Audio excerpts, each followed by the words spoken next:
अंदर की बात क्या है वो हम नहीं जानते हैं क्या हुआ। बट ये जरूर कहा जा सकता है कि जो इंडिया के रिश्ते हैं अमेरिका के साथ वो बहुत ज़्यादा गिर गए हैं, इसमें कोई शक नहीं है प्रेसिडेंट ट्रम्प की सेकंड टर्म में। और मैं इसको देखता नहीं हूँ कि ये किसी तरीके से सुधरेंगे। और ये भी कहना ज़रूरी हो जाता है कि प्रधानमंत्री के लिए बातचीत करना प्रेसिडेंट ट्रम्प से बहुत मुश्किल हो गया है, क्योंकि प्रेसिडेंट ट्रम्प की आदत है वो मुंह के ऊपर कुछ भी बोल देते हैं because he thinks he can get away with it. तो वो एक आफ्टर ऑल इंडिया एक 1.5 मिलियन बिलियन पीपल का मुल्क है, बहुत बड़ा मुल्क है। उसके प्रधानमंत्री को बहुत सोच समझ के बात करनी पड़ती है प्रेसिडेंट ट्रम्प के साथ, बिकॉज वो ठीक नहीं है उनका पूरा रवैया।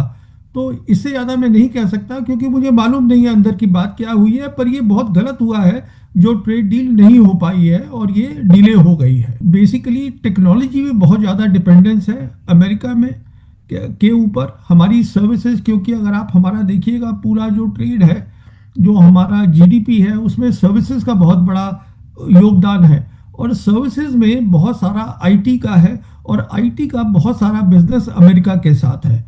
तो उससे हमें नुकसान तो बहुत होता है क्योंकि ये बहुत डेकेड से इसको हमने बनाया हुआ है अमेरिका के साथ। तो अब कितना होगा एग्जैक्ट नुकसान वो कहना मुश्किल है, but it is not a good thing कि अगर नहीं हो पा रहा है तो ये मेरे हिसाब से ये हिंदुस्तान की कमजोरी है। जहां तक आपने रशियन ऑयल की बात करी है, अभी एक बयान आया है जो नए एम्बेसडर हैं अमेरिका के इंडिया में, सर्गियो गौर, उन्होंने कहा है कि मेरी टॉप प्रायोरिटी या एक बहुत खास प्रायोरिटी होगी इंडिया को इंश्योर करना कि वो रशिया से तेल ना खरीदे। उसके बाद हमने ये भी सुना है जो ये इनके सेनेटर हैं ग्राहम, लिंडसे ग्राहम, उन्होंने कहा है कि जो हमारे इंडियन एम्बेसडर राजदूत है अमेरिका के अंदर विनय क्वात्रा, उन्होंने कुछ महीने पहले हमें डिनर पे बुलाया था और ये कहा था डिनर पे एक ही बात करी क्वात्रा ने कि आप जाके प्रेसिडेंट ट्रम्प को बताइएगा कि अब हम रशिया से कम ऑयल खरीद रहे हैं। तो हमें ये सब मतलब शोभा नहीं देता है हिंदुस्तान को। इतना बड़ा मुल्क है, इतने यहाँ लोग हैं, इतनी बड़ी मार्केट है। दूसरी बात जो आपने कही, प्रेसिडेंट ट्रम्प ने बोला कि sir may I come and see you. देखिए ऐसा है कि 20 जनवरी को पिछले साल इनॉग्रेशन हुआ प्रेसिडेंट ट्रम्प का, और पहले 2-3 दिन में ही ये क्लियर हो गया था कि इनकी प्रायोरिटीज जो है वो बहुत अलग होंगी। ये बात कर रहे थे ग्रीनलैंड लेने की, ये बात कर रहे थे कि जो कनाडा है उसको 51st स्टेट बना लिया जाए अमेरिका का। कहने का मतलब ये है समझदारी इसमें थी, अगर हिंदुस्तान के जो हमारे नेता हैं वो थोड़ी देर आराम से बैठते, पता करते कि इनकी क्या फॉरेन पॉलिसी होगी। हमने वो नहीं किया और बहुत जल्दबाजी करी कि हमको सबसे पहले वहाँ पहुँचना है। हमारा मीडिया भी वहाँ पहुँच गया कि प्रधानमंत्री पहले कुछ उन नेताओं में से है जिसको प्रेसिडेंट ट्रम्प मिले हैं। देखिए ये इसमें पहला कुछ नहीं होता है, हमें अपने देश का हित देखना है। तो कहने का मतलब ये है कि ये गलत था हमारा एकदम वहाँ पे जाना, जबकि पता है इनकी पहली टर्म जो हुई थी इनकी टर्म प्रेसिडेंट ट्रम्प की, तब भी इनकी नीति अलग थी कि अब तो खैर बहुत ही ज़्यादा अलग हो गई है। तो हमें थोड़ा धैर्य से काम लेना चाहिए था, जो यहाँ नहीं लिया गया है उससे हमारे को नुकसान हुआ है। और देखिए जब भी कोई बुली होता है उसकी ये आदत होती है कि अगर कोई ताकतवर इंसान से वो बात कर रहा होता है तो वो झुक जाता है। अगर उसको लगता है कि मैं इसको दबा सकता हूँ तो वो दबाता है। तो अगर हमारे ऑफिशियल जो है, हमारे मिनिस्टर्स जो है ऐसे बिहेव करेंगे जैसे ये विनय क्वात्रा की बात आई है, अगर ये सच है तो ये अच्छी बात नहीं है हमारे लिए। देखिए जहां तक प्रेसिडेंट डोनाल्ड ट्रंप का सवाल है, मैं उनको इतना वो नहीं समझता हूँ। ही इज अ मैवरिक, पर ये नहीं है कि वो सोचते नहीं है, वो अपना अलग तरीके से सोचते हैं, अपनी अलग फॉरेन पॉलिसी बनाते हैं। और अभी हमारे पास काफी एविडेंस है जो ये बता रहा है। रिकी गिल का तो एक ही केस है, जैसे कि हम सब जानते हैं 10 मई को जब ये जंग खत्म हुई थी 4 दिन की, उस समय सबसे पहले सोशल मीडिया पे प्रेसिडेंट ट्रंप ने लिखा था कि हिंदुस्तान और पाकिस्तान दोनों तैयार हो गए हैं full and immediate cease fire के लिए, और शाम को हमारे फॉरेन सेक्रेटरी ने उसको कंफर्म किया था। कहने का मतलब ये है कि एविडेंस है। अब देखिए, अब हम नहीं इस बात को मानना चाहते हैं, उसके अपने सरकार के कुछ कारण होंगे, उसके बारे में मैं टिप्पणी नहीं करना चाहूँगा। बट सवाल ये है उनका योगदान रहा है और एविडेंस है उसका। अंदर की बात क्या है वो हम नहीं जानते हैं क्या हुआ। बट ये जरूर कहा जा सकता है कि जो इंडिया के रिश्ते हैं अमेरिका के साथ वो बहुत ज़्यादा गिर गए हैं, इसमें कोई शक नहीं है प्रेसिडेंट ट्रम्प की सेकंड टर्म में। और मैं इसको देखता नहीं हूँ कि ये किसी तरीके से सुधरेंगे। और ये भी कहना ज़रूरी हो जाता है कि प्रधानमंत्री के लिए बातचीत करना प्रेसिडेंट ट्रम्प से बहुत मुश्किल हो गया है, क्योंकि प्रेसिडेंट ट्रम्प की आदत है वो मुंह के ऊपर कुछ भी बोल देते हैं because he thinks he can get away with it. तो वो एक आफ्टर ऑल इंडिया एक 1.5 मिलियन बिलियन पीपल का मुल्क है, बहुत बड़ा मुल्क है। उसके प्रधानमंत्री को बहुत सोच समझ के बात करनी पड़ती है प्रेसिडेंट ट्रम्प के साथ, बिकॉज वो ठीक नहीं है उनका पूरा रवैया। तो इससे ज़्यादा मैं नहीं कह सकता, क्योंकि मुझे मालूम नहीं है अंदर की बात क्या हुई है, पर ये बहुत गलत हुआ है जो ट्रेड डील नहीं हो पाई है और ये डिले हो गई है। बेसिकली टेक्नोलॉजी में बहुत ज़्यादा डिपेंडेंस है अमेरिका में के ऊपर हमारी सर्विसेज, क्योंकि अगर आप हमारा देखिएगा पूरा जो ट्रेड है, जो हमारा जीडीपी है, उसमें सर्विसेज का बहुत बड़ा योगदान है। और सर्विसेज में बहुत सारा आईटी का है, और आईटी का बहुत सारा बिजनेस अमेरिका के साथ है।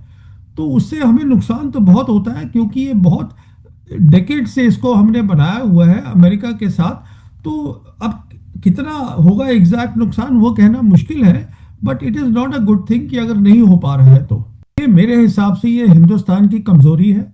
जहां तक आपने रशियन ऑयल की बात करी है, अभी एक बयान आया है, जो नए एम्बेसडर हैं अमेरिका के इंडिया में, सर्गियो गौर, उन्होंने कहा है कि मेरी टॉप प्रायोरिटी या एक बहुत खास प्रायोरिटी होगी इंडिया को इंश्योर करना कि वो रशिया से तेल ना खरीदे।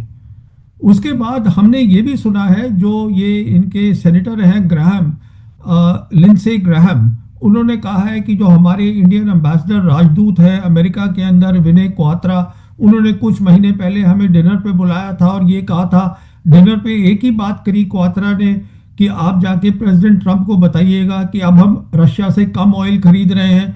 तो हमें ये सब मतलब शोभा नहीं देता है हिंदुस्तान को। इतना बड़ा मुल्क है, इतने यहाँ लोग हैं, इतनी बड़ी मार्केट है।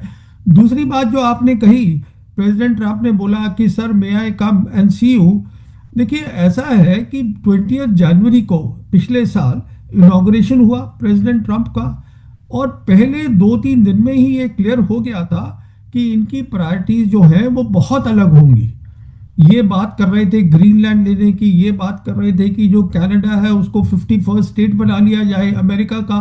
कहने का मतलब ये है, समझदारी इसमें थी अगर हिंदुस्तान के जो हमारे नेता हैं वो थोड़ी देर आराम से बैठते, पता करते कि इनकी क्या फॉरेन पॉलिसी होगी। हमने वो नहीं किया और बहुत जल्दबाजी करी कि हमको सबसे पहले वहाँ पहुँचना है। हमारा मीडिया भी वहाँ पहुँच गया कि प्रधानमंत्री पहले कुछ उन नेताओं में से है जिसको प्रेसिडेंट ट्रम्प मिले हैं। देखिए ये इसमें पहला कुछ नहीं होता है, हमें अपने देश का हित देखना है। तो कहने का मतलब ये है कि ये गलत था हमारा एकदम वहाँ पे जाना, जबकि पता है इनकी पहली टर्म जो हुई थी, इनकी टर्म प्रेसिडेंट ट्रम्प की, तब भी इनकी नीति अलग थी। कि अब तो खैर बहुत ही ज़्यादा अलग हो गई है। तो हमें थोड़ा धैर्य से काम लेना चाहिए था, जो यहाँ नहीं लिया गया है उससे हमारे को नुकसान हुआ है। और देखिए जब भी कोई बुली होता है उसकी ये आदत होती है कि अगर कोई ताकतवर इंसान से वो बात कर रहा होता है तो वो झुक जाता है। अगर उसको लगता है कि मैं इसको दबा सकता हूँ तो वो दबाता है। तो अगर हमारे ऑफिशियल जो है, हमारे मिनिस्टर्स जो है ऐसे बिहेव करेंगे जैसे ये विनय क्वात्रा की बात आई है, अगर ये सच है तो ये अच्छी बात नहीं है हमारे लिए। देखिए जहां तक प्रेसिडेंट डोनाल्ड ट्रंप का सवाल है, मैं उनको इतना वो नहीं समझता हूँ। ही इज अ मैवरिक, पर ये नहीं है कि वो सोचते नहीं है, वो अपना अलग तरीके से सोचते हैं, अपनी अलग फॉरेन पॉलिसी बनाते हैं। और अभी हमारे पास काफी एविडेंस है जो ये बता रहा है। रिकी गिल का तो एक ही केस है, जैसे कि हम सब जानते हैं 10 मई को जब ये जंग खत्म हुई थी 4 दिन की, उस समय सबसे पहले सोशल मीडिया पे प्रेसिडेंट ट्रंप ने लिखा था कि हिंदुस्तान और पाकिस्तान दोनों तैयार हो गए हैं full and immediate cease fire के लिए, और शाम को हमारे फॉरेन सेक्रेटरी ने उसको कंफर्म किया था। कहने का मतलब ये है कि एविडेंस है। अब देखिए, अब हम नहीं इस बात को मानना चाहते हैं, उसके अपने सरकार के कुछ कारण होंगे, उसके बारे में मैं टिप्पणी नहीं करना चाहूँगा। बट सवाल ये है, उनका योगदान रहा है और एविडेंस है उसका। अंदर की बात क्या है वो हम नहीं जानते हैं क्या हुआ, बट ये जरूर कहा जा सकता है कि जो इंडिया के रिश्ते हैं अमेरिका के साथ वो बहुत ज़्यादा गिर गए हैं, इसमें कोई शक नहीं है प्रेसिडेंट ट्रम्प की सेकंड टर्म में। और मैं इसको देखता नहीं हूँ कि ये किसी तरीके से सुधरेंगे। और ये भी कहना ज़रूरी हो जाता है कि प्रधानमंत्री के लिए बातचीत करना प्रेसिडेंट ट्रम्प से बहुत मुश्किल हो गया है, क्योंकि प्रेसिडेंट ट्रम्प की आदत है वो मुंह के ऊपर कुछ भी बोल देते हैं because he thinks he can get away with it. तो वो एक आफ्टर ऑल इंडिया एक 1.5 मिलियन बिलियन पीपल का मुल्क है, बहुत बड़ा मुल्क है। उसके प्रधानमंत्री को बहुत सोच समझ के बात करनी पड़ती है प्रेसिडेंट ट्रम्प के साथ, बिकॉज वो ठीक नहीं है उनका पूरा रवैया। तो इससे ज़्यादा मैं नहीं कह सकता, क्योंकि मुझे मालूम नहीं है अंदर की बात क्या हुई है, पर ये बहुत गलत हुआ है जो ट्रेड डील नहीं हो पाई है और ये डिले हो गई है। बेसिकली टेक्नोलॉजी में बहुत ज़्यादा डिपेंडेंस है अमेरिका में के ऊपर हमारी सर्विसेज, क्योंकि अगर आप हमारा देखिएगा पूरा जो ट्रेड है, जो हमारा जीडीपी है, उसमें सर्विसेज का बहुत बड़ा योगदान है। और सर्विसेज में बहुत सारा आईटी का है, और आईटी का बहुत सारा बिजनेस अमेरिका के साथ है।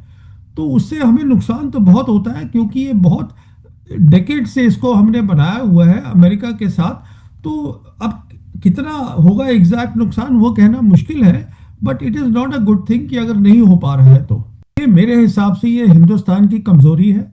जहां तक आपने रशियन ऑयल की बात करी है, अभी एक बयान आया है, जो नए एम्बेसडर हैं अमेरिका के इंडिया में, सर्गियो गौर, उन्होंने कहा है कि मेरी टॉप प्रायोरिटी या एक बहुत खास प्रायोरिटी होगी इंडिया को इंश्योर करना कि वो रशिया से तेल ना खरीदे। उसके बाद हमने ये भी सुना है, जो ये इनके सेनेटर हैं ग्राहम, लिंडसे ग्राहम, उन्होंने कहा है कि जो हमारे इंडियन एम्बेसडर राजदूत है अमेरिका के अंदर विनय क्वात्रा, उन्होंने कुछ महीने पहले हमें डिनर पे बुलाया था और ये कहा था, डिनर पे एक ही बात करी क्वात्रा ने कि आप जाके प्रेसिडेंट ट्रम्प को बताइएगा कि अब हम रशिया से कम ऑयल खरीद रहे हैं। तो हमें ये सब मतलब शोभा नहीं देता है हिंदुस्तान को। इतना बड़ा मुल्क है, इतने यहाँ लोग हैं, इतनी बड़ी मार्केट है। दूसरी बात जो आपने कही, प्रेसिडेंट ट्रम्प ने बोला कि sir may I come and see you. देखिए ऐसा है कि 20 जनवरी को पिछले साल इनॉग्रेशन हुआ प्रेसिडेंट ट्रम्प का, और पहले 2-3 दिन में ही ये क्लियर हो गया था कि इनकी प्रायोरिटीज जो है वो बहुत अलग होंगी। ये बात कर रहे थे ग्रीनलैंड लेने की, ये बात कर रहे थे कि जो कनाडा है उसको 51st स्टेट बना लिया जाए अमेरिका का। कहने का मतलब ये है, समझदारी इसमें थी, अगर हिंदुस्तान के जो हमारे नेता हैं वो थोड़ी देर आराम से बैठते, पता करते कि इनकी क्या फॉरेन पॉलिसी होगी। हमने वो नहीं किया और बहुत जल्दबाजी करी कि हमको सबसे पहले वहाँ पहुँचना है। हमारा मीडिया भी वहाँ पहुँच गया कि प्रधानमंत्री पहले कुछ उन नेताओं में से है जिसको प्रेसिडेंट ट्रम्प मिले हैं। देखिए ये इसमें पहला कुछ नहीं होता है, हमें अपने देश का हित देखना है। तो कहने का मतलब ये है कि ये गलत था हमारा एकदम वहाँ पे जाना, जबकि पता है इनकी पहली टर्म जो हुई थी, इनकी टर्म प्रेसिडेंट ट्रम्प की, तब भी इनकी नीति अलग थी, कि अब तो खैर बहुत ही ज़्यादा अलग हो गई है। तो हमें थोड़ा धैर्य से काम लेना चाहिए था, जो यहाँ नहीं लिया गया है उससे हमारे को नुकसान हुआ है। और देखिए जब भी कोई बुली होता है, उसकी ये आदत होती है कि अगर कोई ताकतवर इंसान से वो बात कर रहा होता है तो वो झुक जाता है। अगर उसको लगता है कि मैं इसको दबा सकता हूँ तो वो दबाता है। तो अगर हमारे ऑफिशियल जो है, हमारे मिनिस्टर्स जो है ऐसे बिहेव करेंगे जैसे ये विनय क्वात्रा की बात आई है, अगर ये सच है तो ये अच्छी बात नहीं है हमारे लिए। देखिए जहां तक प्रेसिडेंट डोनाल्ड ट्रंप का सवाल है, मैं उनको इतना वो नहीं समझता हूँ। ही इज अ मैवरिक, पर ये नहीं है कि वो सोचते नहीं है, वो अपना अलग तरीके से सोचते हैं, अपनी अलग फॉरेन पॉलिसी बनाते हैं। और अभी हमारे पास काफी एविडेंस है जो ये बता रहा है। रिकी गिल का तो एक ही केस है, जैसे कि हम सब जानते हैं 10 मई को जब ये जंग खत्म हुई थी 4 दिन की, उस समय सबसे पहले सोशल मीडिया पे प्रेसिडेंट ट्रंप ने लिखा था कि हिंदुस्तान और पाकिस्तान दोनों तैयार हो गए हैं full and immediate cease fire के लिए, और शाम को हमारे फॉरेन सेक्रेटरी ने उसको कंफर्म किया था। कहने का मतलब ये है कि एविडेंस है। अब देखिए, अब हम नहीं इस बात को मानना चाहते हैं, उसके अपने सरकार के कुछ कारण होंगे, उसके बारे में मैं टिप्पणी नहीं करना चाहूँगा, बट सवाल ये है उनका योगदान रहा है और एविडेंस है उसका।